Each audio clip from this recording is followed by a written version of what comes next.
আমলের কারণে আল্লাহ পাক বলবেন আমার রহমতে জান্নাতে চলে যাও।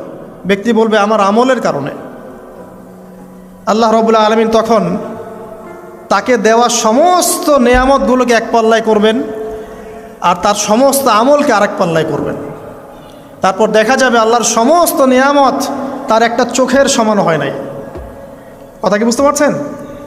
একটা চোখের যে নেয়ামত আল্লাহ পাকের, সমস্ত আমল ও 500 বছরের ইবাদত এতটুকু হয়নি। তারপর তাকে বলা হবে ওকে জাহান্নামে নিয়ে যাও। এবার জাহান্নামে যাওয়ার সময় সে বলবে আল্লাহ তোমার রহমতে আমাকে মাফ করে দাও। তখন আল্লাহ পাক তাকে আবার ডেকে নিয়ে আসবেন, বলবেন যে তোমাকে যে আমি ইবাদত করার জায়গা করে দিয়েছিলাম এটা কি তুমি নিজে করেছো না আমি করেছি? সে বলবে আপনি করেছেন। তোমাকে যে আমি সৃষ্টি করেছিলাম তখন কি তুমি কোনো আমল করেছিলে? বলবে না। তাহলে তোমাকে যে সৃষ্টি করেছি আমি এটা কি তোমার আমলের কারণে? না। তোমাকে সারা দুনিয়াতে এত নিয়ামত দিয়েছি এটা কি তোমার আমলের কারণে? সে বলবে না। তখন তাকে জান্নাতে প্রবেশ করানো হবে। কিয়ামতের মাঠে এমন অনেক ঘটনা ঘটবে যেটা আমাদের চিন্তার বাইরে। আরেকজন ব্যক্তিকে ডেকে আনা হবে,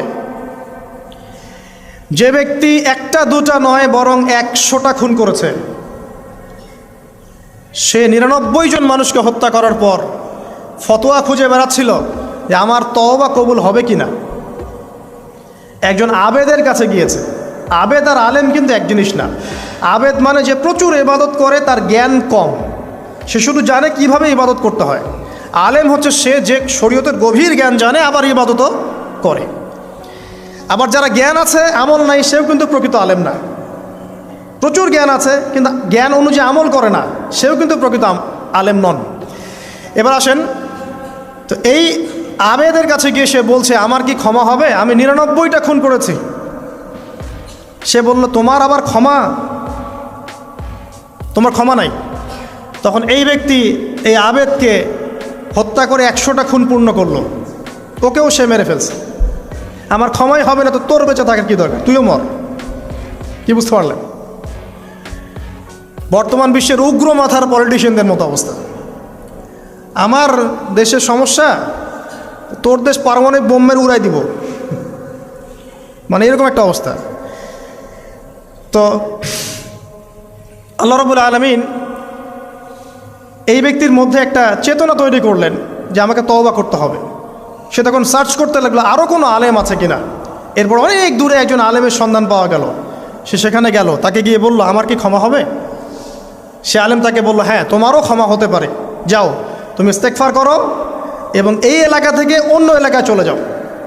মানে যে এলাকায় তুমি অনেক দিন ছিলে, যেখানে তুমি অনেক পাপ কাজ করেছো, এখানে থাকার দরকার নাই। তওবা করে তুমি অন্য কোথাও চলে যাও, নতুন একটা জীবন শুরু করো। এখানে থাকলে হবে কি, তোমার স্মৃতিগুলো তোমাকে তাড়িয়ে বেড়াবে এবং মানুষ তোমাকে খারাপ নজরে দেখতেই থাকবে, তুমি তখন কষ্ট পাবে। এই জন্য তুমি চলে যাও। তো চলে যেতে যেতে সে রাস্তায় ইন্তেকাল করে। এবার তার রুহ নিবে কে? এই জন্য দুদল ফেরেশতা আসছেন, জান্নাতি এবং জাহান্নামী। তাদের মধ্যে বাক বিতরটা হচ্ছে কে রুহ নিয়ে যাবে। তো জাহান্নামের ফেরেশতারা বলছেন সে এতগুলো খুন করেছে, তার রুহটা আমরা নিব। আর জান্নাতি ফেরেশতারা বলছেন না,